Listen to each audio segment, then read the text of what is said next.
Did you know that over 20% of marriages end because of infidelity? Now imagine this: you dedicate 16 years to your spouse, build a home, raise a child, and then discover she's been sneaking off with another man. What would you do? Fight for her? Or walk away in silence while planning the most devastating revenge she never saw coming? She always claimed I left her, but the truth is, she walked away from me long before I even realized it. For 16 years, I wore the badge of being Madison's husband, and I honestly believed we had the kind of life most people would envy. I was an aerospace engineer, steady and hardworking, always on the road for projects. Madison ran her own veterinary clinic, we had a beautiful home, nice cars in the driveway, and we were raising our daughter, Emily, who's now 14. From the outside, it looked like we had everything people dream about. But sometime after our 10th year together, something inside her started to change. She grew restless, though she pretended everything was fine. She ignored every warning sign, chasing after her own selfish cravings instead of paying attention to what really mattered. My nature was quiet, dependable, consistent. I gave her stability. But she twisted those qualities into insults. To her, predictability meant I was boring. Dependability meant I lacked passion. She decided steady was the same as lifeless. Looking back now, I can see how warped and childish that thinking was. Then, about 2 years ago, some guy named Ryan slid into her Instagram messages. Ryan was everything she convinced herself I wasn't. Loud, impulsive, full of fake charm, with the so-called spirit of a washed-up college kid. He worked freelance as an architect, drifting from coffee shops, always talking about visions and dreams, instead of living in the real world where bills actually get paid. After years of my structured, responsible way of living, she fell head over heels for his recklessness. Within 6 months, my wife was cheating on me. At first, she tried to be sneaky about it, meeting him only when I was away, deleting messages, living like she was playing some twisted double life. But as time went on, she stopped caring. A part of her actually wanted me to catch her. She told herself she craved the drama, the explosion, some big fight that would prove I still loved her enough to fight for her. When she finally confessed she was leaving me for Ryan, I didn't scream, I didn't beg, I didn't even ask her for details. I just gave a nod and said calmly, "I understand. My lawyer will send the paperwork." That was all. 16 years together, and the only words I left her with were those two. No begging. No anger. Not even the tears she expected. And she hated that. That same night, she laughed about it with Ryan, mocking me, ridiculing me. She compared me to a beaten dog who had already accepted defeat, too weak to compete with a real man, like him. A few days later, I moved out. I left the house, the cars, even our shared account so she and Emily wouldn't face financial strain. In her mind, that was proof I was shattered. She told herself she'd won some twisted victory. Emily adjusted quicker than I thought she would, and Madison used that as validation. She convinced herself she was right. Ryan wormed his way into Emily's life with his fake charm, spontaneous road trips to the beach, showing her how to sketch designs, staying up late watching old black and white movies, even making silly popcorn sundaes. Before long, Emily was calling him her fairy tale dad. The fun one, the adventurous one. Meanwhile, I had always been the boring father, the one who enforced bedtimes, chores, and responsibility. Every time Emily said those words, Madison wore it like a crown, smug and satisfied, convinced even our daughter saw that she had chosen the better path. The divorce went through faster than I ever imagined. Too smooth. Almost suspiciously easy. Madison got everything. The house she assumed was hers, the cars she believed belonged to her, even access to our shared accounts for what I called transitional support. I didn't resist a single request. And that's exactly how she wanted it. She always thought she won because I didn't fight back. I never pressed for custody of Emily, never demanded a strict schedule. I simply told her I trusted she'd do what was best for our daughter. At one point, Even her own lawyer pulled her aside and whispered that something didn't add up. "This doesn't happen. He's being way too generous. We should double-check the financials before you sign anything." But Madison cut her off before she could finish. She didn't want anything ruining what she thought was her perfect victory. She convinced herself my guilt over being gone for work was fueling my generosity. In her head, she had cleaned me out. She believed she'd won everything. God, how blind she was. A year later, her perfect victory was nothing but ashes, and she was finally forced to face the truth. I had outmaneuvered her from the very start. Remember how she bragged about me giving her the house? That fantasy collapsed the moment a letter from a law firm arrived in her mailbox. The property had never belonged to us. It was part of the Reeves family trust, established by my grandmother 5 years earlier. I was always the sole trustee and beneficiary. The house had never been community property, never hers to claim. The notice was cold and direct. As of the finalized divorce, Madison was no longer a resident beneficiary. She had 60 days to move out. She called her attorney in a panic. Her lawyer pulled out the divorce settlement and pointed right to the section where Madison had signed away any rights to separate property. Black and white, clear as day, and she hadn't even bothered to read it. She had been so obsessed with winning that she handed me the leverage without realizing it. But the worst part? Her lawyer dug deeper and found that I had moved the deed into the trust 13 months earlier, right around the time she was sneaking off with Ryan. I knew everything, and I had already locked down every piece of it. When Madison broke the news to Ryan that they needed to find a place to live, he didn't rage at me. He turned on her. "You told me you got the house in the divorce. You said you cleaned him out? I gave up my lease for this." He stormed around the room, running his hands through his hair, cursing under his breath. And for the first time, she saw it, that coldness in his eyes. He wasn't looking at her with passion anymore. He was calculating, weighing her real worth against the fantasy version he had built in his head. Then the cars disappeared. The BMW? Gone. The Tesla? Gone. Both were leased under my company, Reeves Aerospace Consulting, LLC. Madison had never been an officer in the business, never had a claim. The leases were cancelled, and both cars had to be returned within 72 hours. After that, Ryan started to drift. Nights stretched longer. Client meetings suddenly ran until 2 in the morning. Emily even asked Madison just the other day why Ryan was always so angry. She didn't have an answer. The ground was crumbling beneath her feet. 4 months later, everything she thought she had was gone. No, that's not right, she hadn't just lost it. She had thrown it away with her own hands. All I did was make sure she couldn't keep what had never truly belonged to her. Even her veterinary clinic, the thing she boasted about building on her own, wasn't really hers. 8 years ago, I funded it with my grandmother's inheritance, securing a 65% stake. Madison held the other 35%. And buried in the operating agreement she signed without reading was a simple clause. The majority owner could freeze payouts if the minority partner acted against the company's interests. Her affair was exactly that. I had evidence. Every hotel receipt from business hours, every time she slipped out early, even emails sent from her office computer, all neatly documented, all dated. She could still work there, but she'd never control it. I never fired her from the clinic. I wasn't that cruel, but I locked her out of the profits. All she had left was her salary, and that barely covered the rent on the cramped apartment she and Ryan scrambled to lease after losing the house. And Ryan, my wife's wild, artistic Ryan? Turns out passion doesn't pay the bills. His so-called architecture career was nothing more than sketching scraps for firms that tossed him pennies. No steady projects, no real clients, nothing to show in 2 years.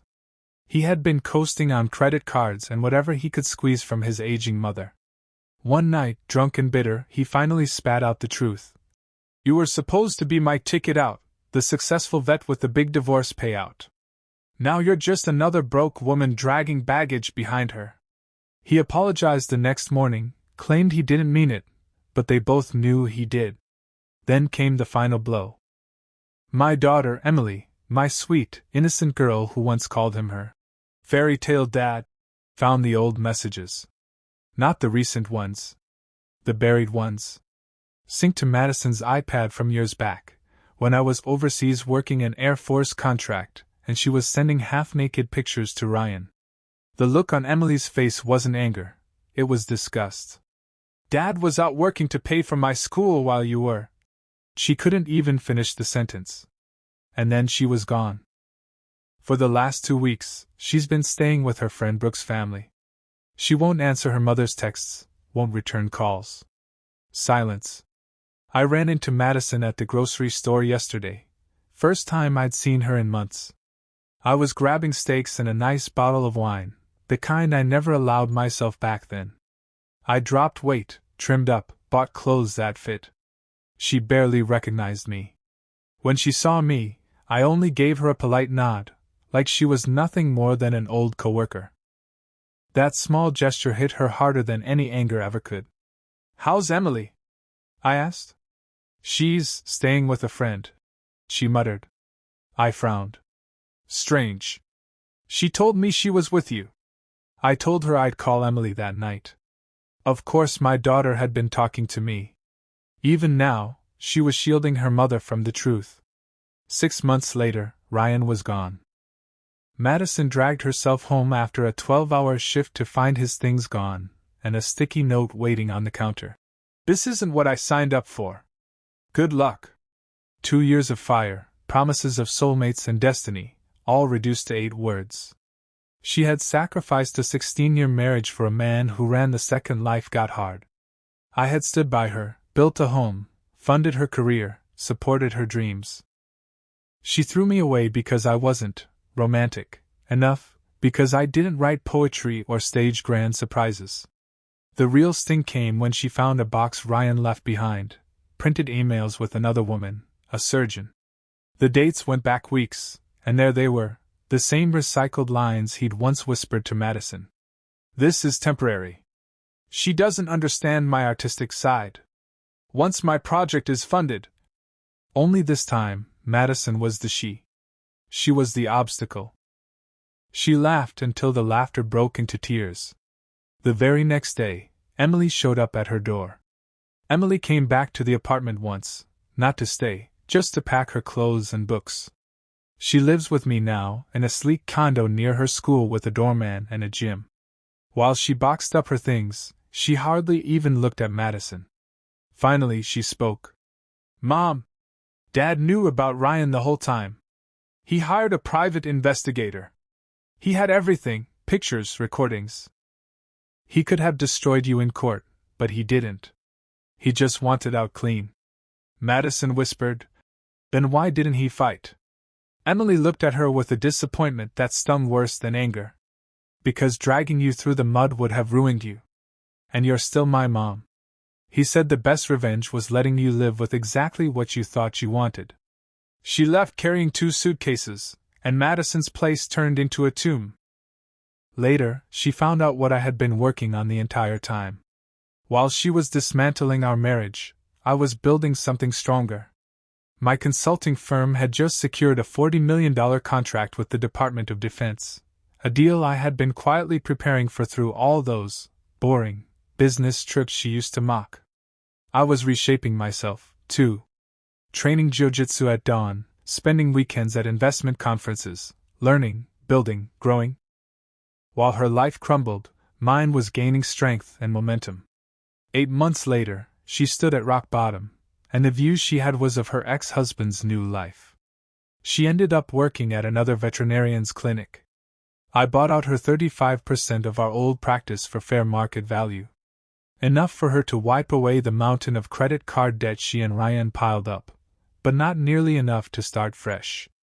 Dr. Patel, the man who owns the clinic, is kind to her. But she's just another employee now, no equity, no ownership, no say. Just another vet taking orders. Today was Emily's school's science fair. She won first place for a project on aerospace propulsion, a project I had helped her with. I stood with her as she celebrated, proud, while Madison watched from the back of the auditorium. I was in a tailored suit, sharp and fitted, the kind of suit I never wore in my marriage. And I wasn't alone. At my side was Natasha, a woman Madison recognized from the news, a legislative director for the Senate Armed Services Committee. 31 years old. Georgetown Law. Speaks 3 languages.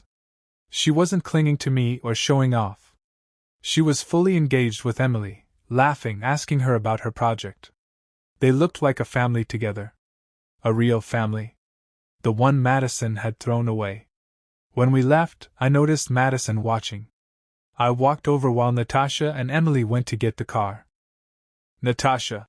I introduced her name, then we stood there in silence for a moment. Up close, Madison could see it. Not only had I dropped weight, I'd put on muscle. I looked like I did in college, only now with the confidence that comes from success and experience. Emily misses you, I finally said. She won't answer my calls, Madison muttered. Give her time. She's processing a lot. Teenage years are hard enough without. My words trailed off. Without finding out her mother's a cheating whore who destroyed her family. Madison snapped bitterly. My expression didn't change. Without having her worldview shattered. She idolized you. That's a hard fall. She stared at me. Did you know? When I asked for the divorce, did you know everything? I didn't answer right away. I just held her gaze, quiet for a long moment. I knew about Ryan 3 weeks after that first, innocent, coffee. I knew about the hotel rooms, the lunches, the nights you claimed you were at book club but were really at his apartment. I even knew about the money you were siphoning from our joint account to cover his rent. Her knees buckled. Why didn't you say anything? What would have been the point? I asked calmly. You'd already decided I wasn't enough. If I had fought, it would have meant months of ugly court battles that would have torn Emily apart. So I prepared. I protected what was mine. I documented what I needed to. And then I waited for you to make your choice. She shook her head. You let me hang myself. No. I corrected, steady. I let you be exactly who you are. The hanging was all you. Natasha pulled up in a new electric Porsche. Emily was in the back seat, laughing at something on her phone. I turned to leave, but Madison stopped me. Austin, for what it's worth. I'm sorry. I'm so damn sorry. I looked back at her for just a second. There was something in my eyes, not love, not hate, maybe pity. I know, I said. Take care of yourself, Madison. And then I got in the car and drove away with my new life, while she stood in an empty parking lot holding nothing but the ashes of the life she burned down. 1 year later, she posted her final update. It had been a year since she left me for Ryan, a year since she thought she'd won everything. Now she sat in a 1-bedroom apartment eating takeout Chinese on a Friday night, writing to strangers online because everyone in her real life was gone. She admitted that the full scope of my strategic retreat still took her breath away. Her therapist, yes, she's in therapy now, twice a week, trying to understand how she became capable of such cruelty, called what I did a tactical withdrawal. A military term. You don't retreat because you're weak. You retreat to choose better ground for the real fight. Except there was never a fight. That's what haunts her. I never needed to fight. While she was sneaking around feeling clever and wanted, I was restructuring assets to shield them from community property claims, building a business that exploded in value after the divorce, getting into the best shape of my life, and documenting her affair with the precision of a military operation. I played the long game while she was busy playing checkers. Last month, she had to call me for a favor. The humiliation nearly killed her. Emily needed braces, and her insurance didn't cover the full cost. She couldn't afford the difference. I didn't hesitate. Send me the orthodontist's information. I'll handle it. No lecture. No. I told you so. No gloating. I just handled it, the same way I always handled things, efficiently, without drama. Austin, she said before I hung up. Why are you still helping me? I'm not helping you. I'm helping my daughter. The fact that it benefits you is incidental. That cut deeper than anger ever could. Slowly, she's trying to rebuild with Emily. Once a week, their daughter comes for dinner. They don't talk about Ryan or the affair. They talk about school, about friends, about college plans. Emily wants to study aerospace engineering, just like me. The pride in her voice when she talks about her father is a knife that twists every time Madison hears it. Last week, Emily told her something that explained everything. When I was 12, my parents went through a brutal divorce. My mom cheated with my dad's business partner. The court battle was vicious, public, humiliating. It destroyed my father financially and emotionally. And I swore I'd never let that happen to me or to my kids. So when Madison betrayed me, I didn't repeat my father's mistakes. I didn't fight in the mud. I didn't try to hold on to someone who didn't want me. I didn't have to destroy her. I didn't have to scream, or fight, or drag her through the mud. I just protected what mattered, walked away, and built the life I wanted. Emily told me once, while twirling her pasta at dinner, Dad said the best revenge is a life well lived. And sometimes the second best revenge is letting someone else learn their lessons the hard way. Madison finally admits it now, she's not the sufferer in this story. She's not even the villain. She's the warning sign, the cautionary tale of a woman who had everything and torched it because she confused stability with stagnation, quiet strength with weakness, a man's calm with a lack of passion.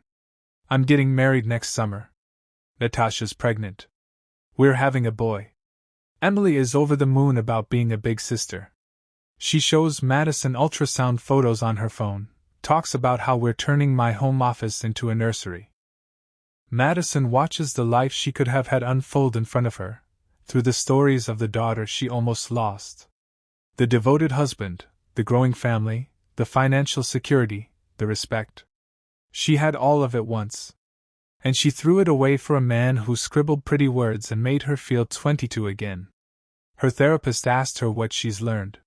Here's her list. A quiet man isn't a weak man. The most dangerous men are often the ones who don't need to raise their voice. Someone who truly loves you doesn't have to prove it every day with fireworks. They show it in 1,000 quiet ways. The grass isn't greener on the other side. It's greener where you water it. When someone shows you who they are, believe them. Ryan showed her he was a dreamer with no plan. I showed her I was a planner who made dreams real. She ignored the difference, and it cost her everything. She finally admits the truth: you can't build happiness on betrayal. Anything she had with Ryan was built on the rubble of what she destroyed, and it was always destined to collapse. She says she's not writing her story for sympathy. She doesn't deserve it. She's writing it because maybe there's someone else out there right now, staring across the fence, thinking their boring partner isn't enough. Thinking steadiness equals stupidity, silence equals weakness, or that walking away means surrender. Don't be her. Don't confuse a man who won't fight with a man who can't fight. Don't mistake a tactical withdrawal for defeat.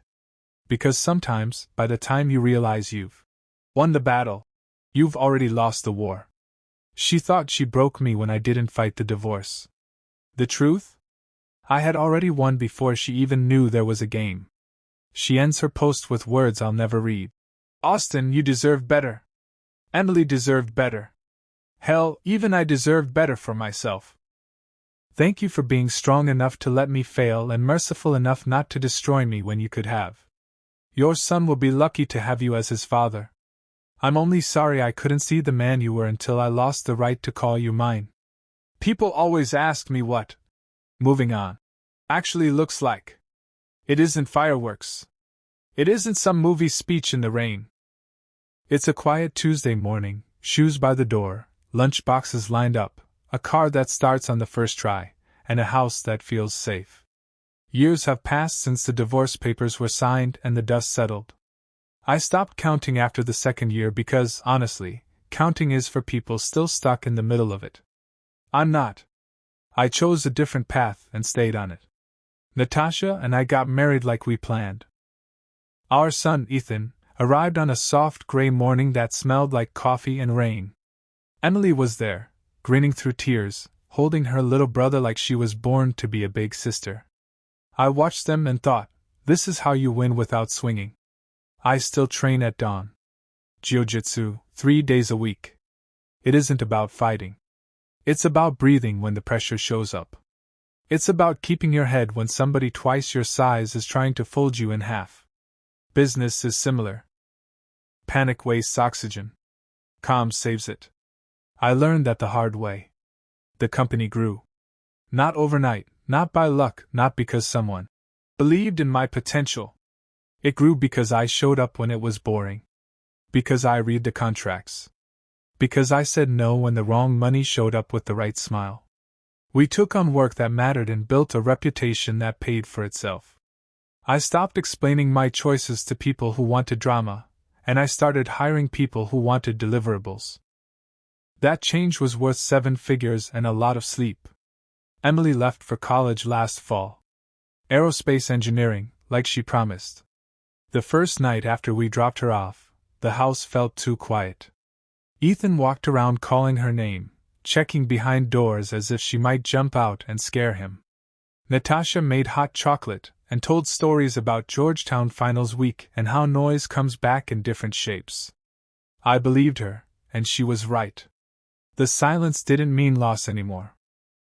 It meant space for new things to grow. Madison still texts sometimes. It comes in waves. A jab. An apology. A story about her day at the clinic that doesn't really have a point except that she's lonely. Old Madison was sharp, proud, and dangerous because she believed her own press releases. New Madison is careful and a little bitter, always looking for the angle that might still exist.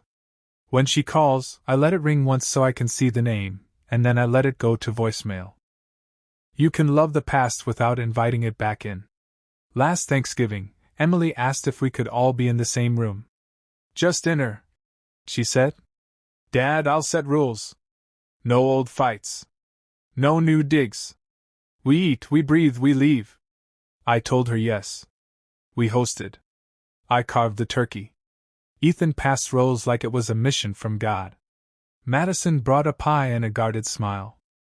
She complimented the renovation Natasha did on the kitchen, said the under-cabinet lighting looked expensive and tasteful, like she couldn't decide whether to be impressed or annoyed. Natasha thanked her and asked if she wanted coffee. Madison said yes and wrapped both hands around the mug, staring into it like it might tell her how to fix a decade in one sip. She tried a few openings. Little hooks dressed up as small talk. How's the consulting really going, Austin? Still doing the karate? Ethan seems intense. I answered without edge. Good. It's jiu-jitsu. He's 4. That's the thing about boundaries. They aren't barbed wire. They're lines on a map. You don't need to scream them. You just need to keep them. When she aimed for old ground, money, what ifs, the last word, I didn't follow. I refilled the gravy boat. I asked Emily about her lab. I cut Ethan's turkey into squares he called robot parts. We survived the meal and did the dishes. Everyone went home with leftovers. Peace isn't dramatic, but it's undefeated. Later that night, Madison texted, "You didn't have to be cruel." I looked at the message for a while. Cruelty would have been reminding her of every receipt, every email, every night I sat alone with a baby monitor while she rehearsed her independence in another man's apartment. I didn't say any of that. I typed back, "We kept the rules. Thank you for coming." Emily was happy. Then I put the phone face down and slept like a man who'd finished his work. Not everything was easy. Emily hit a wall in her second semester. Thermodynamics will do that to you. She called me at 1 a.m., crying and furious, swearing she wasn't smart enough and maybe her mom had been right when she said Emily was more creative than technical. I drove 6 hours with a toolbox, fixed a broken drawer in her dorm desk, and sat on the floor while she sprawled out on problem sets. We didn't talk about infidelity or divorce. We talked about heat and work and the way systems hold together when parts want to fly apart. Around 3 a.m., She looked at me and said, "I think I can do this." I told her, "You already are." Sometimes I still see Ryan. Not in person, life's not that poetic, but his ghost floats around town in the places he liked to pose for photos. The coffee shop with the Edison bulbs. The wall mural where he used to talk about vision, like the word itself paid rent. The last time I walked past, there was a flyer for an open mic night taped to the window. The headline said, "Dreamers Welcome." Below it, someone had scribbled, "Doers too." I smiled and kept walking. Madison tried dating again. Emily tells me what she hears, and I let it pass through me the way wind passes through a screen door. A financial planner. A yoga instructor. A man who sells boats and likes the word lifestyle. It never sticks. She keeps aiming for the spark that burns bright and dies fast. I understand the temptation. I'm not mad at her for being who she is. I'm just not available for the fallout anymore. Every once in a while, I open the fireproof box in the office closet. The PI reports, the photos, the statements from hotel clerks who remember details regular people don't. I kept it all in case the day came when I needed it to protect Emily. I never used it. The existence was enough. A long time ago, my father told me, "A plan you don't need is still a plan." He learned that truth the hard way, standing in a courtroom while a lawyer mispronounced our last name, and my mother stared at the ceiling like it might open and swallow her shame. I took that memory and built a different future out of it. That's the real inheritance. Not money, not property, corrections. Forgiveness is the topic people love to force. Have you forgiven her? They ask, like it's a password that opens a calmer life. Here's my answer: I don't carry her anymore. That's enough. If forgiveness means I don't wake up angry, then yes. If it means pretending the past was fine, then no. I set the bag down. She can carry her own. Natasha asked me once if I ever missed the old life. Not Madison, just the version of myself who powered through by swallowing everything and calling it strength. I told her the truth. I miss the house sometimes, not because of the wood and stone, but because of the echo of Emily's little feet on Saturday mornings and the way sunlight used to land on the stair rail. Then I look around this home, the Lego pile, the science fair poster drying on the table, the dent in the couch where Ethan launches himself for bedtime stories, and I realize I didn't lose a thing that mattered. I just traded up. On Ethan's 4th birthday, we did a backyard party. Simple stuff: burgers, a rented bounce house, a rocket-shaped cake Emily helped decorate. Madison came for an hour. She brought a present and a smile that didn't quite reach her eyes. At one point she pulled me aside, lowered her voice, and said, "You know, if you'd fought for me back then, maybe none of this would have happened." It was the oldest bait in her tackle box. I didn't bite. I told her, "If I'd fought for you, I would have been fighting against you. There's a difference." She blinked like I'd spoken a language she almost recognized but hadn't practiced in years. Then Ethan yelled for everyone to come watch the candle blow out, and the moment was over. Good. Some moments deserve to end without a speech. Here's what I know now, in words plain enough for the version of me who sat in a dark kitchen counting lies. Quiet isn't weakness. Routine isn't a trap. A steady man is not an empty man. The loud parts of love don't mean anything if the quiet parts aren't real. If you're watching the fuse burn because the spark makes you feel alive, look up. The blast doesn't care how you felt 5 seconds earlier. I don't wear revenge like a badge. That's a young man's fantasy. I wear a watch that keeps time and a ring that fits. I carry a wallet with a school photo and a scribbled grocery list from Natasha that says, "Bananas X5, because Ethan eats them like he's training for the jungle." I send tuition on the 1st of the month and reply to Emily's midnight texts that say, "Got an A!" with the confetti emoji because it makes her laugh. I show up. That's the whole trick. No speech beats showing up. If you're listening to this because you're standing on the edge of your own bad decision, here's me, a stranger, telling you the thing I wish someone had said out loud where Madison could hear it, don't confuse a man who won't fight with a man who can't fight. Don't mistake silence for surrender. Sometimes the strongest move is stepping off the board and building a better table.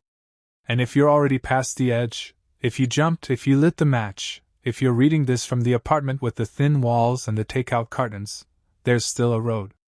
It starts with owning what you did and stops with asking other people to pay for it forever. At the end of the day, my victory wasn't the contract or the condo or the suit that fits. It was choosing the kind of life my kids can stand inside without flinching.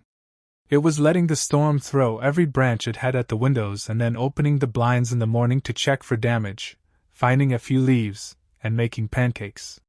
It was telling the truth when the easy thing would have been a cleaner lie. It was keeping the promise I made to a 12-year-old version of myself who watched a judge change his future with a sentence, and swore he'd never put his own child in that chair. Madison once wrote online that I tactically withdrew. Maybe that's accurate. I think of it as making room. I stepped back from the fire so there would be air left for people I love to breathe. I wasn't trying to beat her. I was trying to save what could be saved. In the end, that turned out to be everything that mattered. Tonight, the house is quiet again. Ethan's cars are lined up on the rug like a parade that fell asleep mid-March. Natasha's reading on the couch with her feet tucked under a blanket Emily bought her as a thank you for being my second mom. On the fridge, there's a drawing of a rocket labeled Family Ship. The nose cone says home. The little stick figures inside have names. Mine is written in big letters because Ethan says I'm the captain. I don't correct him. I lock the back door, turn out the kitchen light, and stand for a second in the dark. The old life flickers in my head like a channel no one watches anymore. I let it fade. Then I go upstairs, kiss my son's hair, and climb into bed next to the woman who chose me on a good day and keeps choosing me on regular ones. That's the end of it. Not a bang. Not a speech. Just a man who learned how to live well and then did it, one ordinary day at a time. And that, finally, is enough. Thank you for watching. Don't forget to subscribe to the channel, and see you in the next videos.